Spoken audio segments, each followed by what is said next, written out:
நம்ம நினச்ச மாதிரியே ஜெலன்ஸ்கி அவர்கள் அவருடைய வேலையை காண்பிக்க ஆரம்பிச்சிட்டாரு. இன்னைக்கு யூரோப்பியன் நாடுகள் ஒரு முக்கியமான டிஸ்கஷனில் ஈடுபடுறாங்க. அந்த டிஸ்கஷனில் அவங்க சொல்லக்கூடிய வார்த்தை என்ன தெரியுமா? யூனிஃபைடு யூரோப்பியன் ஆர்மி அப்படிங்கிறது தான். இந்த யூனிஃபைடு யூரோப்பியன் ஆர்மி அப்படிங்கிறது ஒருவேளை நேட்டோவுக்கு மாற்றாக அங்கே உருவாக்கப்படுகிறதா, இல்லை உருவாக்கப்பட வேண்டும் அப்படின்னு சொல்லி தலைவர்கள் எல்லாரும் சொல்கிறாங்களா? கடைசியாக ரஷ்யா உக்ரைன் போர் அப்படிங்கிறத அவருடைய கைக்கு எடுக்கிறதுக்கு முன்னாடி டொனால்டு ட்ரம்ப் அவர்கள் இஸ்ரேல் ஹமாஸ் யுத்தத்தில் இஸ்ரேலினுடைய கையை ஓங்க வைத்திருக்கிறாரே, அது எப்படி அப்படிங்கிறதெல்லாம் தெரியுமா? ஜோ பைடன் அவர்கள் ரொம்ப நாட்களாக நிறுத்தி வச்சுருந்த ஒரு முக்கியமான குண்டை தூக்கி யாருக்கு கொடுக்குறாங்க? இஸ்ரேலுக்கு. எத்தனை ஃப்ளைட்டில் போயிருக்கு தெரியுமா? ரொம்பவே மெய்சிலிருக்க வைக்கக்கூடிய பதிவாக இந்த ஒரு பதிவு இருக்க போகுது. எல்லாத்தையும் பார்த்துடலாமா?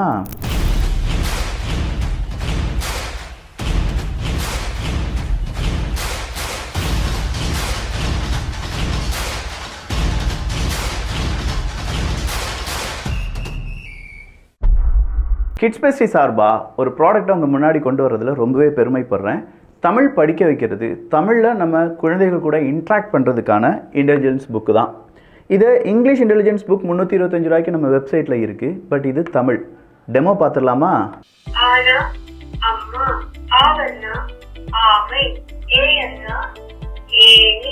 இப்படி நம்ம குழந்தைகள் கூட 10 பக்கத்தில் தமிழில் இது பேசும். நம்ம குழந்தைகளும் தமிழை ஈஸியாக லேர்ன் பண்ணலாம். அது கூடவே ஒரு ஸ்கெட்ச் வித் இரேசர் ஃப்ரீயாக இருக்கும். அது மட்டும் இல்லாமல் இந்த புத்தகத்தில் நீங்கள் எழுதுறத உடனே வைப் பண்ணி அழிச்சிக்கலாம். இதை பற்றி மேலும் விவரங்கள் இந்த வீடியோக்கு கடைசியில் சொல்கிறேன். இது வேணும்னா கிட்ஸ் பெஸ்டியில் இப்போ ஒரு 300 பீசஸ் 349 ரூபாய்க்கு கொடுக்க போகிறோம். யாரெல்லாம் முதல்ல வாங்குறீங்களோ வாங்கிக்கோங்க. 349க்கு Tamil intelligence book, not English. இது தமிழ் கிடைக்கிறது ரொம்ப ரேர். உங்களுக்காக கிட்ஸ் பெஸ்டியில் கியூவை பொறுத்த வரைக்கும் இப்போதைக்கு வால்வாசாவா அப்படிங்கிற ஒரு இடத்துல இருக்காங்க. அவங்களுக்கு தேவையான ஆக்சிஜனை கொடுத்துட்டு இருந்தது அமெரிக்கா தான். அமெரிக்கா ஒரு 350 பில்லியன் அமெரிக்க டாலரை உக்ரைனுக்கான உதவியாக, உக்ரைனுக்கான பலமாக, உக்ரைனுக்கான இராணுவத்துக்காக இப்படின்னு சொல்லி ஏகப்பட்ட விஷயத்தில் செலவு பண்ணாங்க. இதெல்லாம் யார் செலவு பண்ணிட்டு இருந்தாங்க அப்படின்னு பார்த்தா ஜோ பைடன் அவர்களுடைய சகாக்கள். இவங்க எல்லாருமே அங்கே இருக்கக்கூடிய அமெரிக்காவில் இருக்கக்கூடிய அனைத்து டிஃபென்ஸ் நிறுவனங்களையும் கூப்பிட்டு வச்சு நம்ம இப்படிலாம் உதவி செய்ய போகிறோம், நம்முடைய ஸ்டாக் பில்ஸில் இருக்கக்கூடிய பழைய ஆர்மி வெப்பன்ஸ் என்னெல்லாம் இருக்குது, இல்லாட்டி நம்ம புதுசாக இதெல்லாம் உருவாக்கி கொடுக்க முடியும் அப்படின்னு சொல்கிற ஒரு டீட்டெயில்டு அனாலிசிஸ் நடத்தி அதன் அடிப்படையில் ஏகப்பட்ட குண்டுகளையும் வெப்பன்ஸ், அதுக்கு தகுந்த மாதிரியான ரா மெட்டீரியல்ஸ் இது எல்லாத்தையுமே உக்ரைனுக்கு கொடுத்துட்டு இருந்தாங்க. இப்படி கொடுத்ததில் அமெரிக்காவுக்கு லாபமோ இல்லையோ, கண்டிப்பாக அமெரிக்காவில் இருந்த டிஃபென்ஸ் நிறுவனங்களுக்கு, இராணுவ ஆயுதங்களை தயாரிக்கக்கூடிய நிறுவனங்கள் எல்லாமே ப்ரைவேட் நிறுவனங்கள், அவங்களுக்கு பெரிய லாபம் கிடச்சிச்சு. இந்த லாபம் கூடவே மக்களுக்கு பெரிய நஷ்டமும் உருவாக தொடங்கிச்சு. அதாவது மக்களுடைய வரிப்பணத்தை எடுத்து நாங்கள் உக்ரைனுக்கு உதவி செய்கிறோம் அப்படிங்கிற பெயரில் இவங்க என்ன செய்கிறாங்கன்னா டிஃபென்ஸ் கான்ட்ராக்ட் அப்படிங்கிற பெயரில் டிஃபென்ஸ் நிறுவனங்கள் கூட கான்ட்ராக்ட் பண்ணுறாங்க. அப்படி கான்ட்ராக்ட் பண்ணும்போது அவங்களுக்கு பணம் கொடுக்கணும்ல, அந்த பணம் அமெரிக்காவினுடைய டாக்ஸ் பேயர்ஸினுடைய பணமாக மாறியது. இதுதான் அங்கே இருந்த சைக்கிள். டொனால்டு ட்ரம்ப் அவர்கள் ஆட்சிக்கு வந்த உடனே யுஎஸ் எய்டு அப்படிங்கிறத நிப்பாட்டுறாரு. ஒட்டுமொத்தமாக 100க்கும் அதிகமான நாடுகள்லேருந்து யுஎஸ் எய்டை நிப்பாட்டும் போது உக்ரைனுக்கு தேவையான இராணுவ உதவிகளை நான் நிறுத்தவில்லை அப்படின்னு சொல்லிட்டு ஒரு ஸ்டேட்மெண்ட்டை கொடுக்குறாரு. ஆனால் ஓகே, ஜெலன்ஸ்கி அவர்கள் அப்போ நினச்சிருப்பாரு நமக்கான இராணுவ உதவிகள் கண்டினியூஸாக வரும் அப்படின்னு சொல்லி. திடீர்னு பார்த்தா நேட்டோக்குள்ளே உக்ரைனை சேர்க்கக்கூடாது, அப்படி சேர்த்தா பல பிரச்சனைகள் வரும், யூரோப்பியன் யூனியன் அப்படிங்கிறதுக்கு எதிரி யூரோப்பியன் யூனியன் தான், அங்கே இருக்கக்கூடிய தலைவர்கள் தான், நீங்கள் ஜனநாயகத்தை படுகொலியில் தள்ளிட்டு இருக்கீங்க, நீங்கள் ஃபயர்வால் போட்டு ஃபார் ரைட் குரூப் எல்லாம் தடுக்கிறீங்க அப்படின்னு சொல்லி நம்ம ஹெக்ஸத் அவர்கள் சொன்னது இங்கே குறிப்பிடத்தக்கது. அதாவது இப்போதைய டிஃபென்ஸ் செக்ரட்டரி அப்படின்னு சொல்லலாம், பீட் ஹெக்ஸத் அவர்கள்.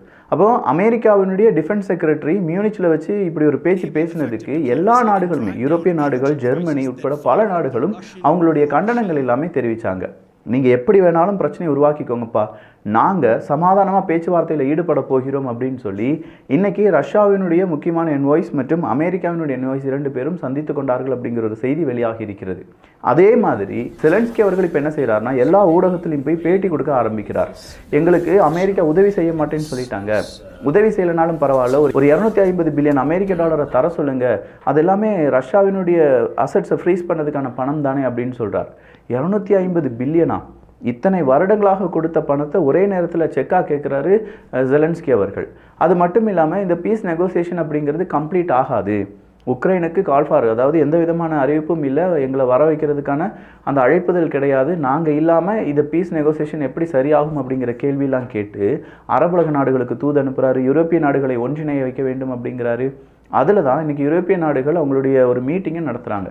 அந்த மீட்டிங்கில் போலந்தினுடைய ஃபாரின் மினிஸ்டர் ஒரு வார்த்தையை சொல்கிறாரு, நம்ம ஒன்றிணைந்த ஐரோப்பாவினுடைய ஒரு இராணுவத்தை உருவாக்குவோம், யூனிஃபைடு யூரோப்பியன் ஆர்மி அப்படிங்கிறத உருவாக்குவோம். அந்த இராணுவத்தை உருவாக்குனாதான் வருங்காலத்தில் நம்மளால் என்ன செய்ய முடியும், இந்த மாதிரி ரஷ்யாவினுடைய எதிர்ப்புலேருந்து தப்பிக்க முடியும் அப்படின்னு சொல்கிறார். இதற்கு ஒருபடி மேலே இன்னைக்கு ஜெலன்ஸ்கி அவர்கள் சொன்ன இன்னொரு வார்த்தை இருக்குது. 3 நாடுகள் யுத்தத்துக்கு தயாராகிறாங்க, ஈரான், வடகொரியா, ரஷ்யா. இந்த 3 பேரும் உக்ரைனை எதிர்ப்பது மட்டும் கிடையாது, ஒட்டுமொத்தமாகவே ஐரோப்பாவை அவங்களுடைய பக்கத்தில் கொண்டு போகிறதுக்கும் ஐரோப்பிய யூனியனை தகர்ப்பதற்கும் அவங்க ட்ரை பண்ணிட்டு இருக்காங்க. ஸோ இந்த 3 நாடுகளும் நம்முடைய எதிரிகள் தான் அப்படிங்கிறத நீங்கள் என்னைக்கு உணர போகிறீங்க, யூரோப்பிய நாடுகளை நீங்கள் என்னைக்கு உணர போகிறீங்க? நீங்கள் உணர்ந்தாதான் நாமளே காப்பாற்ற முடியும். பிற நாடுகளை நம்ம நம்பி இருக்கக்கூடாது. நாட்டோவினுடைய முக்கியமான நாடு இப்போது ரஷ்யாவினுடைய ஏஜெண்டாக மாறிட்டாங்க. யாரை சொல்கிறாங்க? அமெரிக்காவை சொல்கிறாங்க. ஸோ அமெரிக்காவை நேற்றே நம்ம இந்த வீடியோ பார்த்தோம், அமெரிக்காவை மறைமுகமாக தாக்க தொடங்கி விட்டார் ஜெலன்ஸ்கி அவர்கள். இப்போதைக்கு என்ன நடக்கும்னு நீங்கள் நினைக்கிறீங்க? அமெரிக்காவும் ரஷ்யாவும் பேச்சுவார்த்தையில் ஈடுபடுவாங்க. அதுவும் சவுதி அரேபியாவில் வச்சு பேச்சுவார்த்தை நடைபெறும் போது உக்ரைனுக்காக ஐரோப்பிய ஒன்றிய நாடுகள் ஒன்றிணைவார்கள். வேறு வழி கிடையாது அவங்கள பொறுத்த வரைக்கும். அந்த நேரத்தில் அமெரிக்காவுக்கு இன்னொரு சிக்கல் இருந்துச்சு, இஸ்ரேல் ஹமாஸ் சிக்கல்.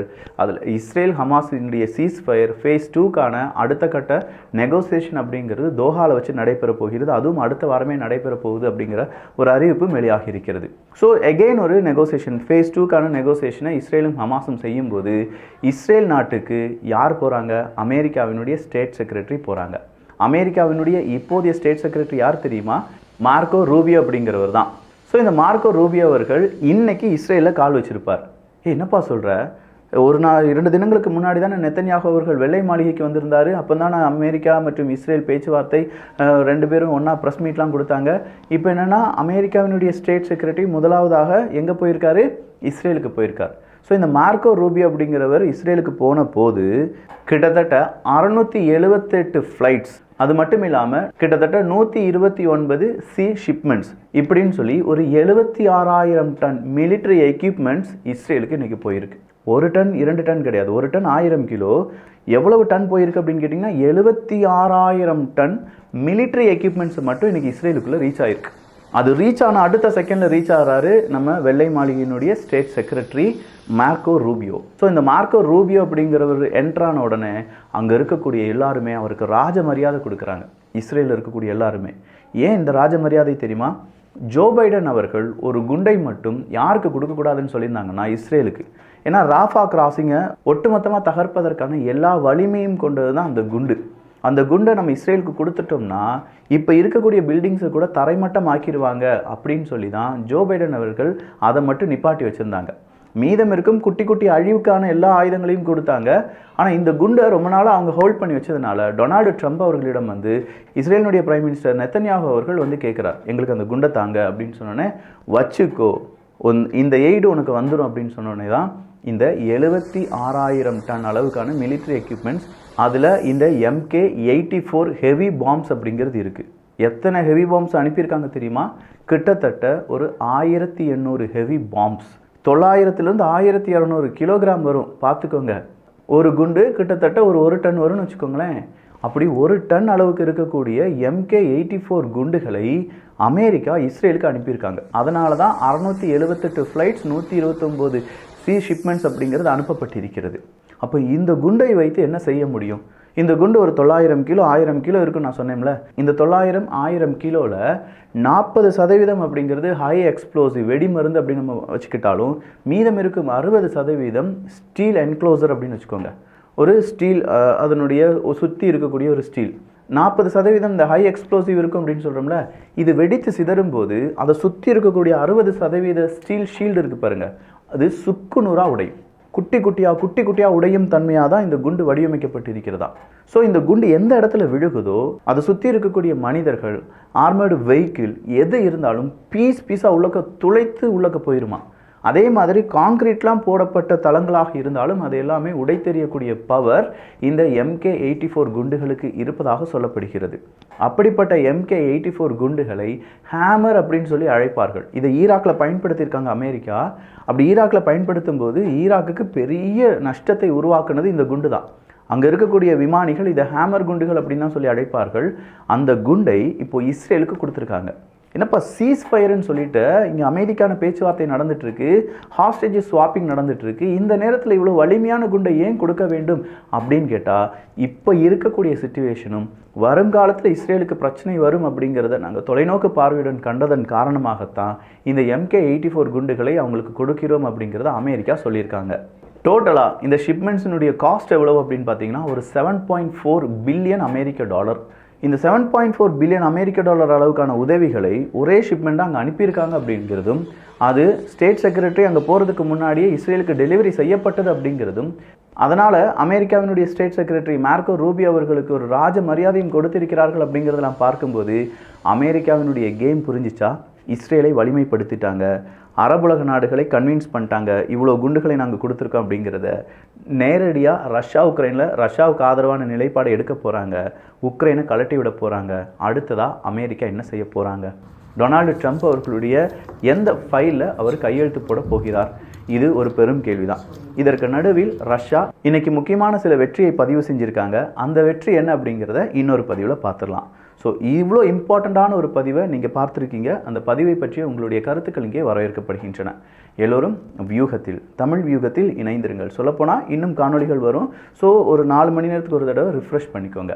இந்த இன்டெலிஜென்ஸ் புக்கில் 3 பேட்டரி இன்சர்ட் பண்ணணும். 3 பேட்டரி நீங்கள் இன்சர்ட் பண்ண பிறகு ஒவ்வொரு பக்கத்துலையும் வால்யூமை இன்க்ரீஸ் பண்ணுறது கூட்டுறது அப்படிங்கிறதும் கொஸ்டினை கேட்க வைக்கிறது. இப்போ டெமோ பார்க்கலாம்.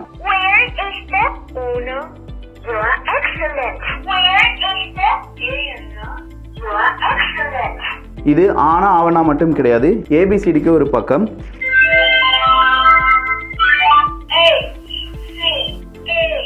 அடுத்ததா 1 2 3 1 2 3 அப்படின்னு சொல்றது அதுவும் சொல்லி கொடுக்கும்.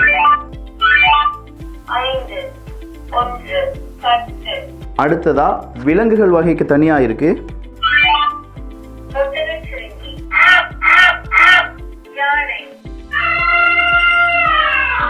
அடுத்ததா வாகனங்கள்,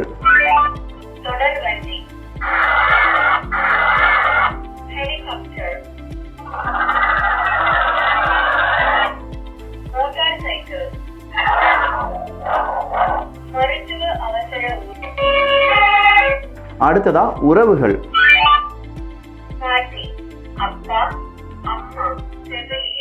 அடுத்ததா மியூசிக், ரைம்ஸ் இப்படின்னு சொல்ற எல்லாமே உள்ளடக்கியது தான் இந்த புத்தகம். இது ஒரு இன்டெலிஜென்ஸ் புக்கு தான்.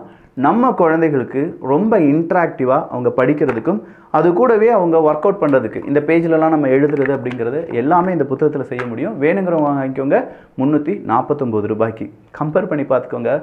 பெஸ்ட் குவாலிட்டியாக இருக்கும். லிங்க் கீழே டிஸ்கிரிப்ஷனில் இருக்குது. நல்லதை பகிர்ந்து நல்ல சமுதாயத்தை உருவாக்குவோம். நன்றி, வணக்கம்.